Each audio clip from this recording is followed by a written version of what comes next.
Já se coloque em pé, que tal? E aí você abra sua Bíblia no último livro da Bíblia, no capítulo 1. E nós vamos ler o último verso do capítulo 1 e o primeiro verso do capítulo 2.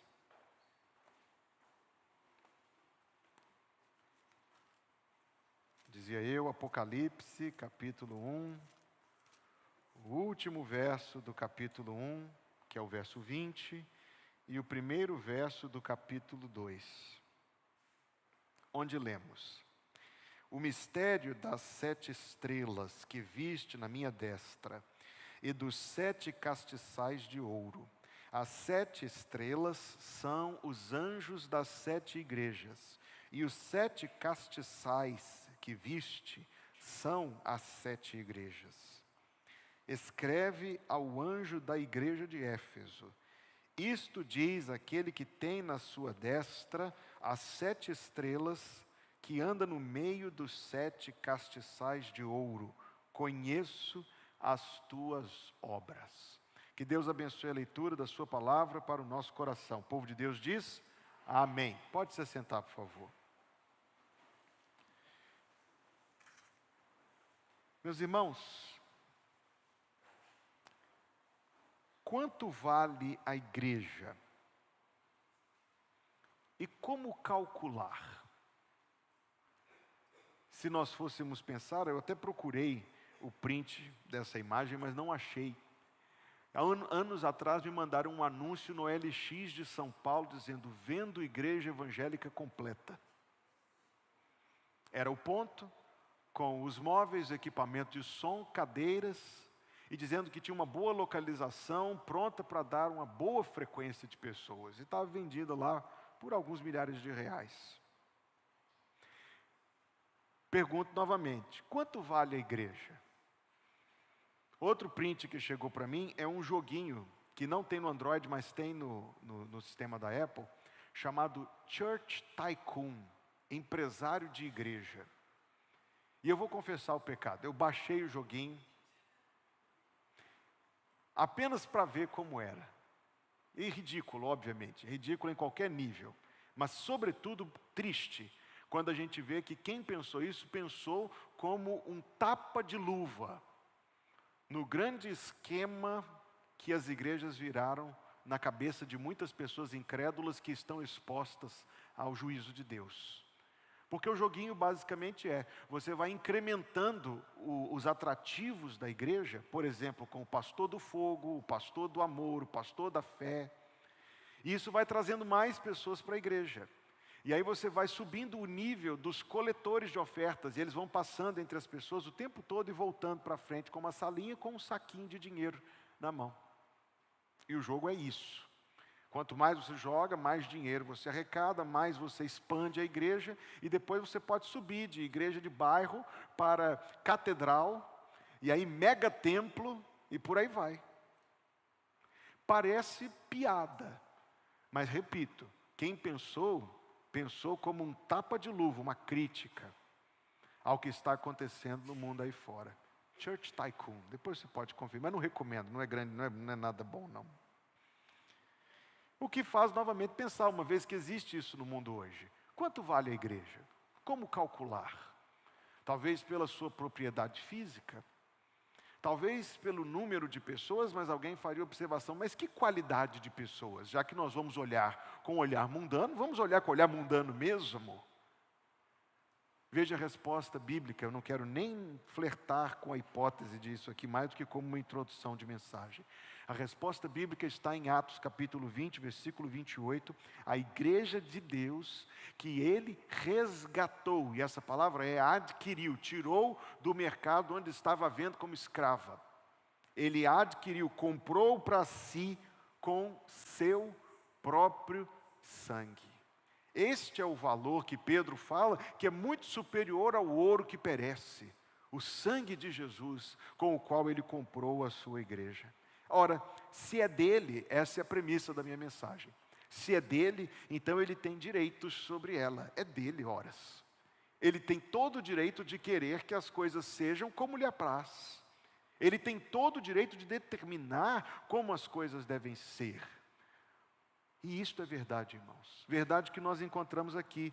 E depois você poderá ver, eu acredito que todos conheçam a passagem sobejamente, capítulo 2, capítulo 3 do Apocalipse, é algo muito peculiar neste livro. Nós temos 7 cartas escritas a 7 igrejas, que estão aí no resumo da mensagem que você recebeu. Essas 7 igrejas são o quê? 7 igrejas mesmo. Nestas 7 cidades havia 7 igrejas como nós, exatamente como nós, só que naquele tempo. Estas 7 igrejas recebem, cada uma delas, uma carta, que está aí esquematizada em seguida, que tem uma descrição de Jesus, conforme a visão que João tem no capítulo 1, um elogio, o reconhecimento que Cristo faz das qualidades de cada uma dessas igrejas, exceto Esmirna e Laodiceia. Quero dizer, exceto Laodiceia.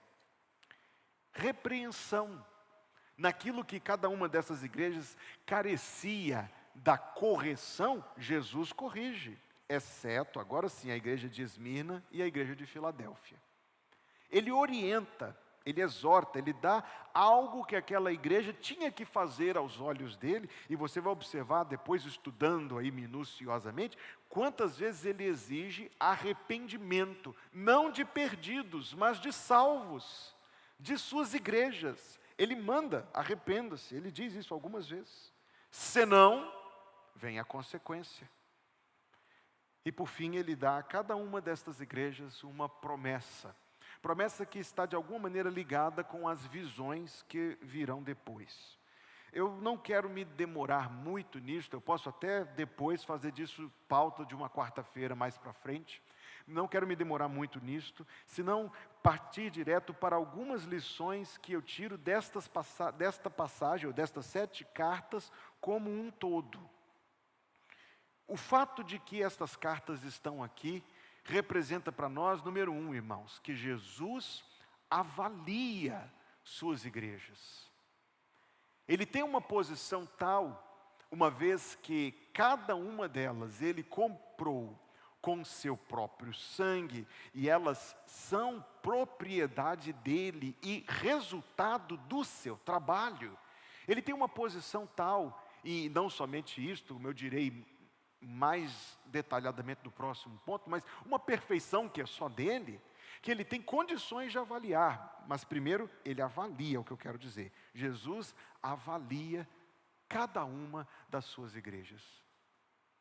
Posto o fato, vem a pergunta: isso não nos causa temor? Se Jesus avalia suas igrejas, qual será a avaliação que Jesus faz de nós? Nestas horas alguém pensa assim, pelo menos graças a Deus eu não sou pastor, porque é pastor que tem que dar conta dessas coisas, eu não queria nunca ter essa dor de cabeça do tamanho do mundo na minha vida. Ok, mas Hebreus 13, 7 e Hebreus 13, 17 dizem que os membros das igrejas devem ter tal qualidade de cristianismo que não representem um fardo para os seus pastores diante de Deus. Então não estou sozinho, ou só eu e os demais pastores aqui nessa história.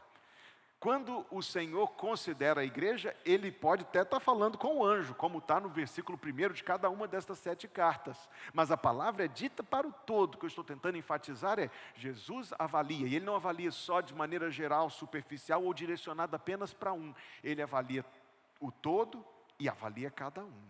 Ele avaliará, portanto, a qualidade do serviço, da adoração, do compromisso, da determinação de cada um de nós.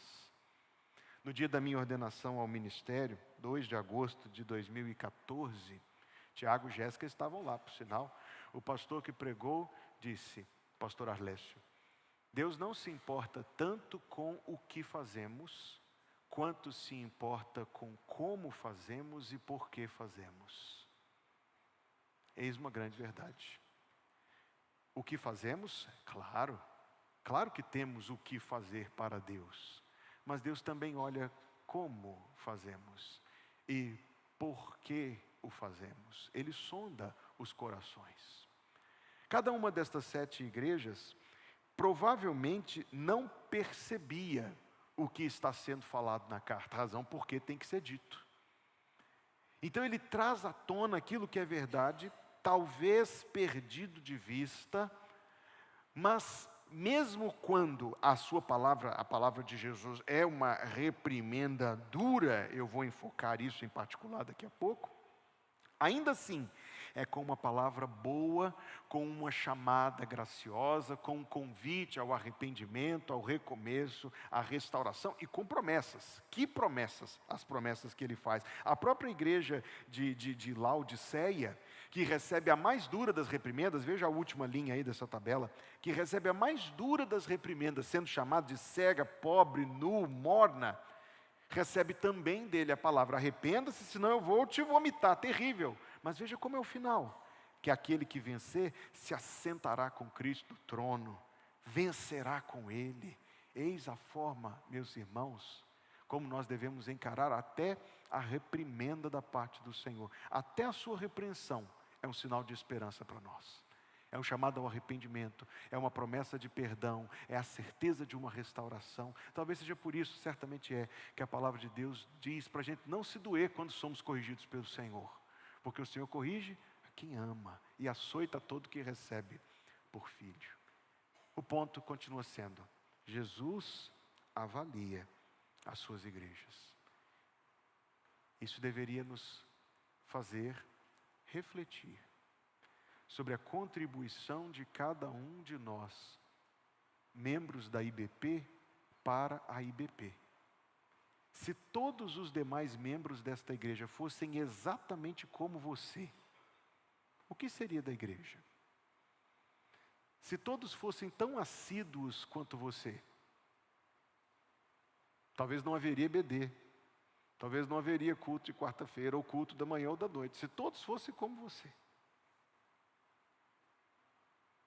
Se todos fossem tão pontuais quanto você, se todos contribuíssem tão generosamente quanto você, se todos participassem do trabalho da igreja com a mesma dedicação que você, o que seria da igreja? Essa é uma boa reflexão. Em segundo lugar, Jesus é o único que pode avaliar perfeitamente. Esta é uma grande diferença entre mim e você. Quero dizer, entre nós e Jesus, entre mim e você e Jesus, é o que eu queria dizer. Nós devemos avaliar as coisas biblicamente. Mas muitas vezes nós podemos confundir o prazer de Deus com o nosso. Eu vivi uma experiência muito peculiar anos atrás, quando eu estava revisando um livro para uma editora. Eles tinham feito uma tradução, mas pediram que eu revisasse a tradução. Então eu tive a tarefa de ler o livro umas 3 ou 4 vezes, porque eu tive que ler primeiro em inglês, depois ler a tradução, depois comparar um com o outro e a 4ª vez o resultado final. Eu acho que eu aprendi pelo menos um pouco do que estava escrito nesse livro. Era um livro sobre adoração. E eu lembro, irmãos, de ter ficado impressionado com a alta qualidade dos primeiros 4 capítulos. De fato, eu acho que eu nunca tinha lido algo tão bom sobre adoração quanto os primeiros 4 capítulos desse livro. Ele faz definições profundamente bíblicas, inteligentes, com uma distinção bem prática, maravilhoso. O livro tinha 7 capítulos. Os 4 primeiros capítulos eram espetaculares. Porém, os 3 últimos capítulos, não só a qualidade do raciocínio era nitidamente diferente. Não. O que aconteceu? Vou explicar. Nos 4 primeiros capítulos, ele construiu uma excelente teologia de culto e de adoração, como nunca li igual. Nos últimos 3 capítulos, ele foi defender as suas preferências. E ele foi argumentar como se as suas preferências fossem bíblicas. Só que o raciocínio era fraco.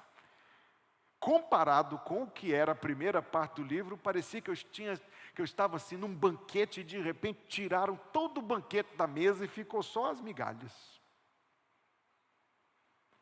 Ele tinha preferências muito particulares sobre o jeito como se deve fazer a adoração, sobre o repertório, sobre o estilo, sobre isto. E não somente isto, mas ele defendia as suas preferências como se elas tivessem igual valor aos princípios bíblicos. Foi aí que ele tropeçou. Mas sabe, não julgue muito rápido, porque o mesmo tropeço a gente também comete. Nós tendemos a avaliar as coisas colocando um errado sinal de igual entre a nossa preferência e a vontade de Deus. E é difícil, não é? Às vezes é difícil. Eu conto, quando estou recebendo grupos de novos membros, a mesma experiência. Existe um grupo de igrejas chamado Igrejas Batistas Regulares. São excelentes igrejas muito fiéis à palavra de Deus. Eu os admiro muitíssimo. Meu sogro hoje está como da Convenção Batista Brasileira, mas originalmente era pastor do Movimento Batista Regular. É muito comum no Movimento Batista Regular aconselhar-se as irmãs a sempre usarem saias e vestidos, e nunca calça. Já viu isso em alguma igreja? Estou dizendo, é muito comum no Movimento Batista Regular orientar-se as irmãs a sempre irem à igreja de saia e vestido, e nunca de calça. Vocês aí que estão de calça, sinto muito, viu, minhas irmãs? Mas por que eles o fazem? Bem, eu posso dizer aos irmãos, não é por legalismo, não caia nessa resposta rápida e errada. Diríamos por excesso de zelo, talvez. Diríamos por excesso de zelo. Mas é importante, quando estamos diante deste assunto, ou outros que eu não vou mencionar para não causar polêmica, distinguir que existem questões que são claramente bíblicas e existem outras que são claramente preferência nossa. Nós podemos, indo ao ponto, avaliar a igreja de maneira errada, que não é bíblica, não por causa da vontade de Deus, mas por causa da nossa preferência política, talvez?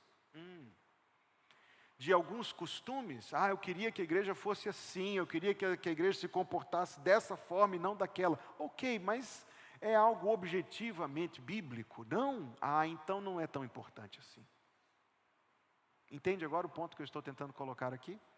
Sabe, irmãos, a palavra de Deus sempre produzirá saúde, mas opiniões causam divisão. Opiniões causam divisão. Opiniões inflamadas, sobretudo, podem virar até mesmo discussão e contenda. Quando nós lemos esta passagem sobre a avaliação de Jesus, nós estamos lendo uma avaliação perfeita. Perfeita. Aí eu vou ao ponto bem prático de aplicação. Quando a sua família, vocês entram no carro, no domingo, para voltar para casa, qual é o comentário que vocês fazem no carro a respeito do que aconteceu? Cuidado, irmão, cuidado. Cuidado para não se deixar levar por uma coisa, não só uma preferência, mas por algo ruim mesmo. E incorrer em fazer aquilo que é negativo e que pode sim trazer consequências muito ruins para a sua própria vida, para a sua própria família, para os seus filhos. Deus não permita. Esta humildade, irmãos, é bíblica. Opiniões dividem. Jesus é capaz de avaliar perfeitamente. E Ele dá em sua palavra toda a diretriz de verdade que nos é necessária. O que nós precisamos para crescer e para fazer a vontade de Deus é isto aqui, ó. Você viu que está desde o começo do ano? Nós amamos a palavra de Deus. E buscamos a palavra de Deus, e pregamos a palavra de Deus, e ensinamos a palavra de Deus, e praticamos a palavra de Deus. Esta é a vontade perfeita de Jesus, e que é perfeitamente o guia perfeito para a saúde e para a vida da igreja. Opinião, eu falei, tradicionalismo por outro lado, comodismo de outra ponta, são tantas coisas que podem, irmãos, vamos nos pegar à avaliação perfeita que é a avaliação de Jesus. Número 3, nenhuma igreja é tão boa que não tenha no que crescer. Eu estava lendo estas 7 cartas e vendo que mesmo quando Jesus faz um grande elogio, exceto no caso de Esmirna e de Filadélfia, ele vai dizer em seguida, olha, mas tem alguma coisa aí que precisa ser vista. Sabe, meus irmãos, da forma como eu me expresso aí no resumo, existe uma tentação para os que estão satisfeitos. Satisfeitos, não, está tudo bem, está tudo ótimo, está tudo excelente. A tentação para os satisfeitos é o comodismo. E aí nós vamos nos dar por acomodados, em vez de buscar o crescimento real. Eu estava lendo algo esses dias, fascinante, o rapaz é o autor, é da idade do meu pai, o autor, uma mente brilhante, um consultor, um homem que ajuda a igreja em toda parte, falando que uma das coisas que compromete uma igreja daqui 10 ou 15 anos é quando as coisas ficam muito bem hoje e todo mundo se dá por satisfeito, tranquilo, dali 10, 15 anos as frestas, que são pequenas agora, vão aparecer depois. Eu pensei aqui em algumas áreas onde nossa Igreja Batista Plenitude pode crescer mais. Nós podemos amar mais a Deus, nós podemos amar mais a palavra de Deus, nós podemos amar mais uns aos outros e amar mais ao próximo. Nós podemos, irmãos, buscar ser ainda mais firmes na palavra de Deus. Eu estou falando aqui como pastor da igreja, nós podemos ser mais dedicados ao evangelismo. Quando nós fazemos um culto especial para trazer convidados, é uma maravilha. Eu soube de um convidado que recebeu uns 3 convites diferentes. A mesma pessoa foi convidada por 3 pessoas diferentes aqui da igreja. Mas, irmão, sabia que você pode fazer isso todo domingo? Não é preciso a gente marcar um culto especial para trazer convidados. A gente pode fazer isso todos os domingos. Nós podemos falar de Jesus Cristo. As ocasiões são tantas, amados irmãos, que eu precisaria de 40 minutos para falar só sobre isso. No dia do seu aniversário, faça um culto. Por que um jantar? Um culto. Quando for ao aniversário de alguém, por que dar uma camisa? Dê uma Bíblia. Dê um livro evangelístico. Ah, pastor, eu não sei falar de Jesus. Não é tão difícil quanto parece. Convide a pessoa para tomar um café na sua casa e diga para ela, eu tenho orado por você há muitos dias e por este encontro, porque hoje eu quero te dizer o que Jesus fez na minha vida. Eu quero te dizer o que Jesus fez por nós quando morreu na cruz e ressuscitou. Eis a Páscoa e agora, em vez de comprar chocolate, nada contra. Mas por que não? Por que não um Novo Testamento? Por que não um livro bíblico? Por que não uma Bíblia? Por que não um convite para vir ao musical sábado? Por que não um convite para vir domingo aos cultos? Eu estou falando sobre áreas em que a gente precisa se desenvolver. Eu não quero me perder nos pontos, mas oração, irmãos. Oração. Eu estou tão feliz com uma coisa que eu estou quase antecipando o ponto. Aqui agora, depois do culto, eu vou ter uma reunião importante. E nós estamos conversando sobre começar o Desperta Débora aqui na igreja. Sabe o que é o Desperta Débora? Desperta Débora, um encontro por mês, as mães orando pelos filhos. Olha, você vê quantos pedidos de oração vêm todo domingo e toda quarta-feira no seu boletim. A gente precisa, sabe, irmãos, quando eu olho para esse tanto de pedidos de oração, eu penso, Deus está mandando a Igreja Batista Plenitude orar mais. Aí nós poderíamos dizer, não, está tudo ótimo, está excelente, você não tem que mexer nada. Será que Jesus concorda? Será que Jesus não queria que orássemos mais? Eu fico preocupado, irmãos, quando no nosso tempo as pessoas não conseguem acompanhar uma oração de 3 minutos, sentem-se sonolentas, distraídas, enfadadas. Um dos pensadores sobre igreja que eu gosto muito de ouvir diz, vamos fazer, pastores, ele estava dizendo só para os pastores, vamos fazer orações longas no culto. Tão longas que os incrédulos percebam que não são convertidos. O que é uma oração longa para você no culto? Será que você entra no carro e fala assim, nossa, hoje o pastor orou longo demais? Será que você entra no carro e diz assim, 50 minutos de pregação, que é isso? Ele só pregava 40 quando chegou aqui.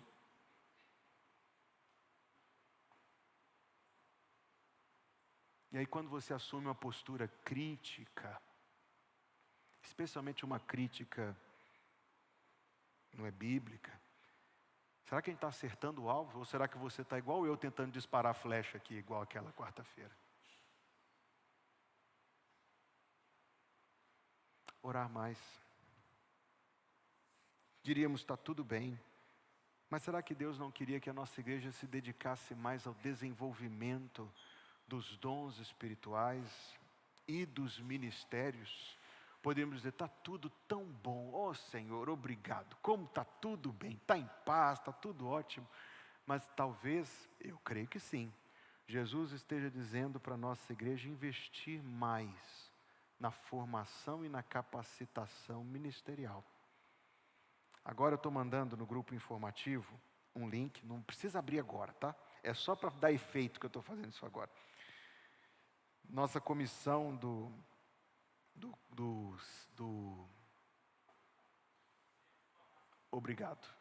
Centro de Formação Ministerial, está abrindo uma consulta à igreja. Primeira, virão outras. A primeira coisa é, como eu fiquei aqui, é porque não tem nome ainda. Então nós estamos querendo pedir à igreja que mande sugestões de nomes. Nós vamos ter um centro, a partir de setembro, com a graça de Deus, para a formação dos ministérios da igreja, professores da escola dominical, líderes de pequenos grupos, no ministério infantil e tantas outras áreas, como já foi apresentado à igreja. Estamos sonhando com isso e orando por isso. Eu acredito que esse vai ser o grande passo do 22º ano da história da nossa igreja. Agora nós queríamos as sugestões de nomes, porque nós ainda não chegamos no nome, cremos que ele está aí no coração dos irmãos. Então daqui a pouco você vai poder mandar sugestões de nomes e depois virão outras consultas à igreja. Fechado esse parênteses, vem o ponto. Nenhuma igreja está tão bem que não tenha no que crescer. Eu fiz uma lista rápida aqui: missões, evangelismo, crescimento cristão, oração. Mas em quarto lugar, irmão, nenhuma igreja está tão mal que não tenha do que se aproveite. Se a tentação dos satisfeitos é o comodismo, a tentação dos insatisfeitos é a injustiça. Que por vezes, apontamos mais aquilo que falta do que aquilo que tem. Ah, mas esta igreja não tem uma cadeira acolchoada para eu poder me assentar. Como assim? Não pode. Esta igreja não tem isso, não tem aquilo, esta igreja é assim, esta igreja é daquele outro jeito, esta igreja... Olha só, olha para a tabela aí. A igreja de Éfeso tinha perdido o primeiro amor. Vai ser o último ponto da mensagem. Mas por outro lado, Jesus reconheceu que a igreja permanecia firme na doutrina do Evangelho. A igreja de Pérgamo, é a terceira da lista, tinha um problema sério lá. A igreja estava infestada com a doutrina de Balaão. Qual era a doutrina de Balaão? Deixa eu pregar sobre isso outro dia. Mas era um problema sério. Era um ensino falso que dava licença para a vida imoral. Mas apesar disso, veja que o Senhor Jesus reconheceu que a igreja não negou a fé e reteve o nome do Senhor. Veja o exemplo da igreja de Tiatira, que é a primeira da próxima página. Havia lá uma senhora chamada de Jezabel, por causa da Jezabel do Antigo Testamento, que estava usurpando primazia na igreja. Um problemão. Mas Jesus também reconheceu que, apesar disso, a igreja continuava crescendo em amor e serviço. E até a igreja de Sardes, que é a seguinte, estava contaminada por obras mortas. Mas Jesus reconhece que lá estavam alguns que não tinham se contaminado. Quando eu fui fazendo essas ponderações, eu cheguei a esta frase: nada está tão mal que não tenha o que se aproveite. A tentação do crítico é a injustiça. Jesus nunca é injusto, reconhece. Talvez hoje, quando eu falei para dar graças pela igreja, um pensamento em outra direção, talvez tenha passado na sua cabeça. Há mais isso, há mais aquilo. É por isso que eu comecei o culto falando do abrigo. E depois, se você não me ouviu, leia o texto aí da página 1 do boletim que você recebeu. Irmão, a gente precisa ser ponderado e reconhecer o quê? O que vem em primeiro lugar. Esta igreja, graças a Deus, tem muito no que crescer. Eu sou o primeiro a admitir isto. Mas é uma igreja que prega o Evangelho. 3 lições em particular. Houve 2 igrejas, irmão, que não foram reprovadas em nada. A igreja de Esmirna, a carta para esta igreja está em Apocalipse 2, de 8 a 11, e a igreja em Filadélfia, a carta para esta igreja está em Apocalipse 3, de 7 a 13. É interessante porque leia uma carta e a outra, e você vai observar algumas coisas em comum. Por exemplo, as 2 igrejas enfrentavam a sinagoga de Satanás. Que nome, não? O que será uma sinagoga de Satanás? Para fazer um atalho e ir direto na resposta, era a pregação de um falso evangelho. Então não pense que era algo necessariamente judaico ou necessariamente daquele tempo e que esse perigo não existe mais. O Kivitz está solta, o Caio Fábio está solta, a sinagoga de Satanás não fechou as portas. Existe todo tipo de tentativa de diluição e corrupção do evangelho onde nós estamos. Esta mensagem de que Jesus pega um pecador e transforma esse pecador num santo pelo poder dele, esta mensagem continua debaixo de ataque no mundo hoje. Então, ao mesmo tempo que Jesus reconheceu a firmeza dessas igrejas, enfrentando a sinagoga de Satanás, ele também disse: tempos árduos estão à frente. E será que tempos árduos, neste ponto específico, não estão à nossa frente, irmãos? Você lembra como eram as coisas 10 anos atrás? Estou falando do aspecto moral da sociedade. 10 anos atrás, as coisas estavam bem? Não. Mas estavam menos podres do que hoje. 20 anos atrás, as coisas estavam bem? Não, mas estavam, fedia menos. Esse é o problema da história da humanidade. Nunca teve bem, mas tem estado muito pior. Quais serão os desafios que nós vamos enfrentar daqui 5 anos? Talvez seja possível predizer. Pregar que Jesus pega um pecador e o transforma num santo pelo Evangelho. Esse vai ser o problema. O mundo se opunha a isso 2000 anos atrás, 100 anos atrás, 10 anos atrás, hoje e continuará a se opor daqui 5 anos. Porém, Esmirna, Filadélfia, permaneceram firmes no Evangelho. É por isso que 2 minutos atrás eu falei, tem muita coisa que a gente precisa fazer, mas graças a Deus nós estamos firmes no Evangelho. E nós precisamos continuar firmes no Evangelho. A oposição está cada vez mais mascarada, está cada vez mais sutil. Por isso nós precisamos mais e mais e mais da Bíblia.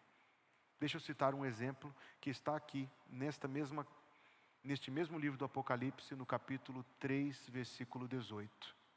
Aconselho-te que, de mim, compres ouro provado no fogo para que te enriqueças, e roupas brancas para que te vistas e não apareça a vergonha da tua nudez, e que unjas os teus olhos com colírio para que vejas. Que colírio é esse? Esse colírio é a sã doutrina, que nos abre, irmão, o discernimento e a compreensão, e nos permite discernir, e com o Senhor Deus ao nosso lado, chamar a verdade de verdade, a mentira de mentira, reconhecer o verdadeiro Evangelho, apreciá-lo, admirá-lo, amá-lo, mas também rechaçar e denunciar o falso Evangelho, com firmeza, sem timidez, sem pruridos, firmes no Senhor. Quais serão os desafios do porvir, irmãos? Plenitude, ser mais parecida com Esmirna e com Filadélfia, especificamente neste ponto. Houve uma igreja, número 6, sem proveito nenhum, a igreja de Laodiceia. A carta à igreja de Laodiceia está no capítulo 3, versículo 14 a 22. É a única das 7 cartas que não tem um elogio. E parece que a coisa lá estava bem complicada. É muito conhecida a passagem, porque Jesus fala que a igreja não era nem quente, nem fria, porém morna. Deixa eu lhe fazer uma pergunta. Você sabe o que é mornidão? Ou melhor dizendo, você sabe como se identifica a mornidão? Alguém visita uma igreja e por causa do repertório dessa igreja diz que a adoração daquela igreja é fria, por causa do estilo. Às vezes as pessoas são um pouco mais formais e acham que isso é frieza. Não é. A constatação da mornidão está lá no versículo 15, capítulo 3, versículo 15. Atenta. Conheço as tuas... Por favor, conheço as tuas obras. Jesus não estava ouvindo o volume de decibéis do louvor.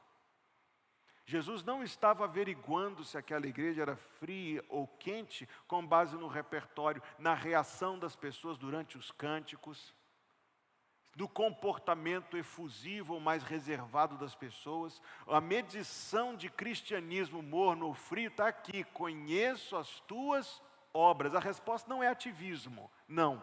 Mas pode ter certeza que a falta de ação beira a mornidão, senão a frieza. Eu lembro de ter pregado uma vez em um determinado local, faz muito tempo isso.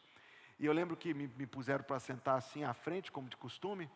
E às vezes a gente que está aqui na frente, a gente observa a congregação. E havia uma jovem que na hora dos cânticos, ela tinha um envolvimento tal com a música. Ela chorava, você via ela se mexendo toda com a música, e profundamente jogava as mãos para cima, e fechava os olhos, e todo aquele negócio. De maneira que eu estava ali pela primeira vez, pensei, puxa vida, é uma crente mesmo, essa aí é consagrada. Quando eu tomei o púlpito para falar, irmãos, a moça não me deu 1 minuto de chance, ela adormeceu profundamente. E eu preguei lá um fim de semana inteiro, então não era porque ela estava cansada naquele dia, foi mais do que um fim de semana, foi uma série de conferências. Ela era perfeita para dormir na igreja.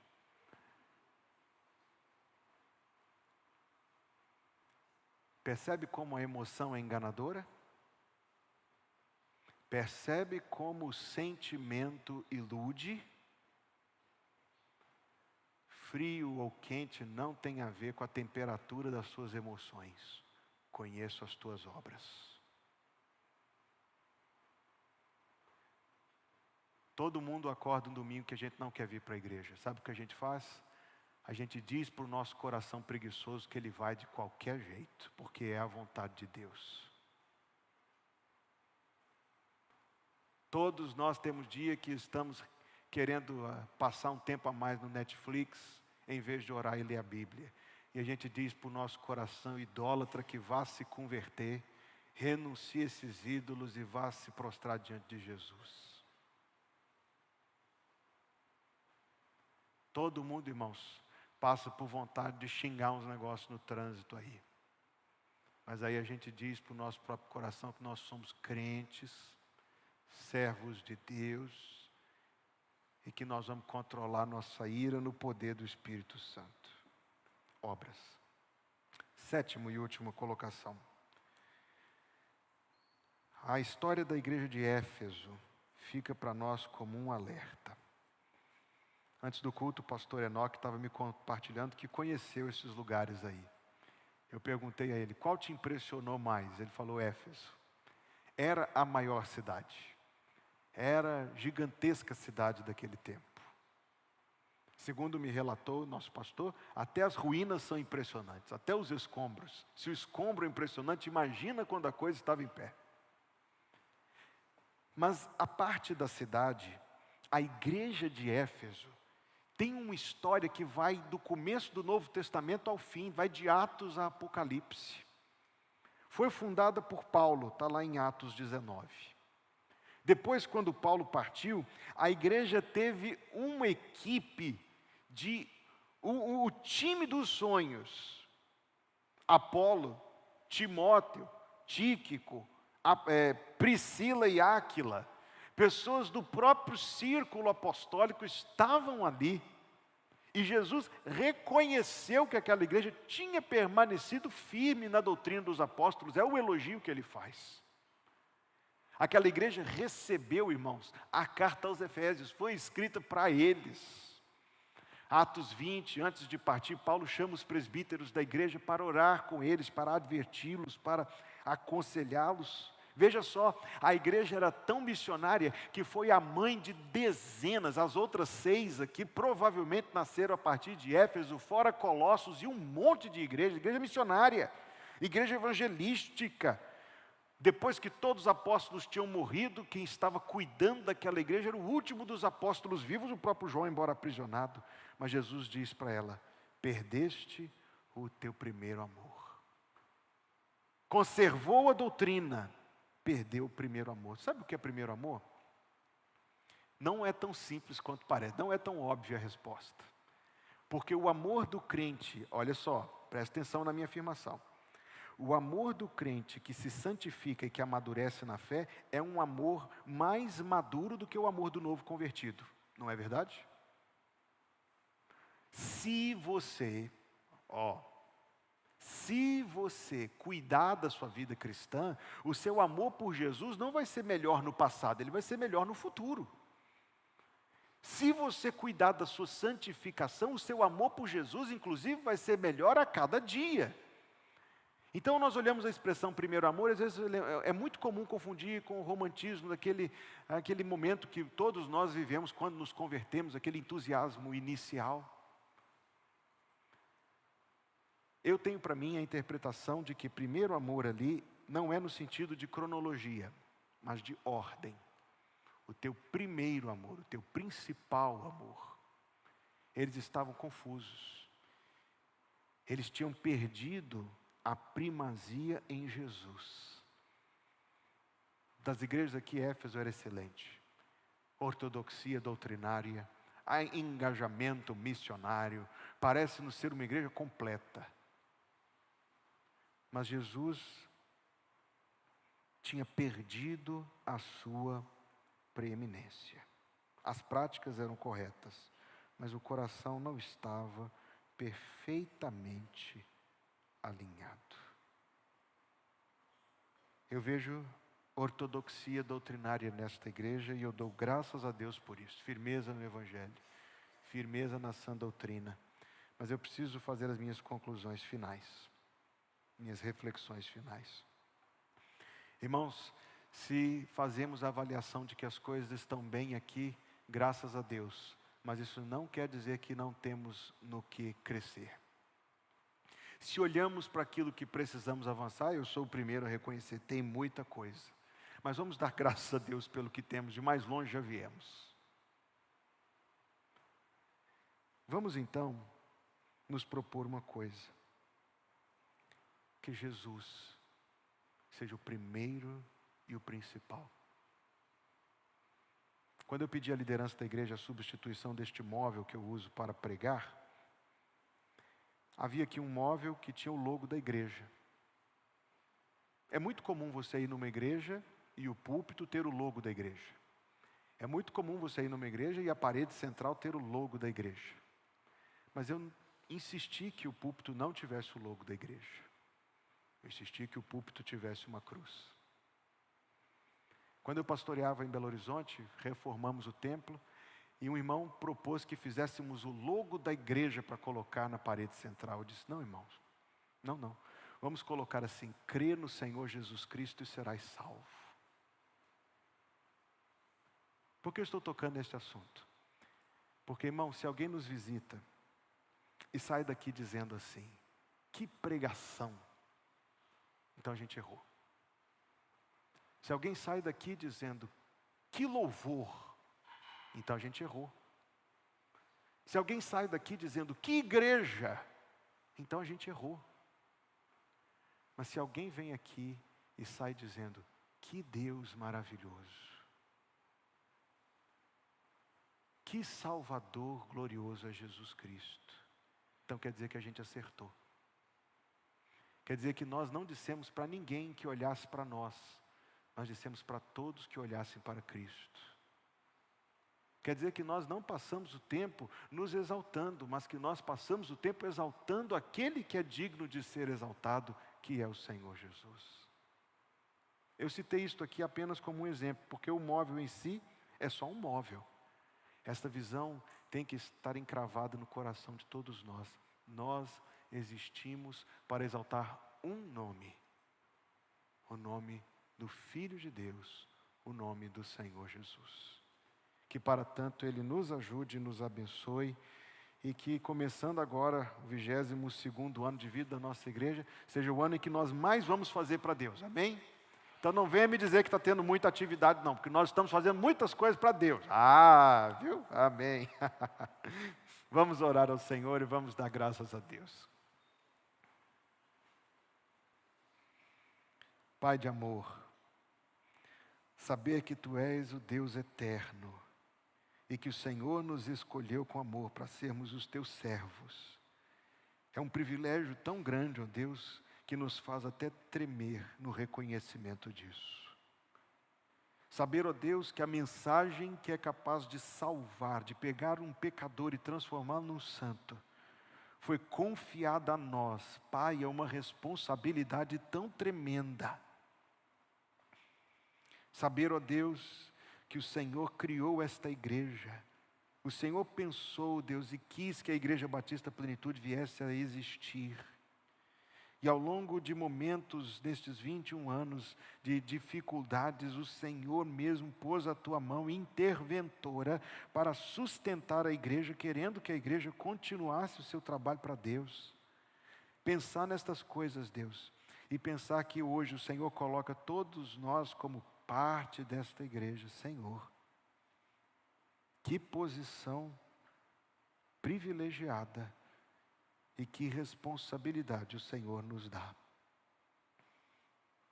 O que nós queremos pedir ao Senhor, ó Deus, é que o Senhor nos ajude a ser fiéis ao Senhor, a ter clareza, ó Deus, discernimento e firmeza na hora do desafio.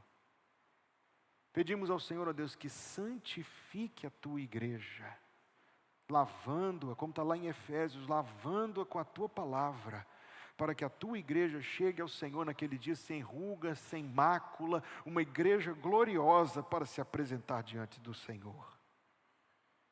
Aquilo, Senhor, que o Senhor espera de cada um de nós fazer a cada dia, dá-nos da Tua graça então, para correspondermos à vontade de Deus.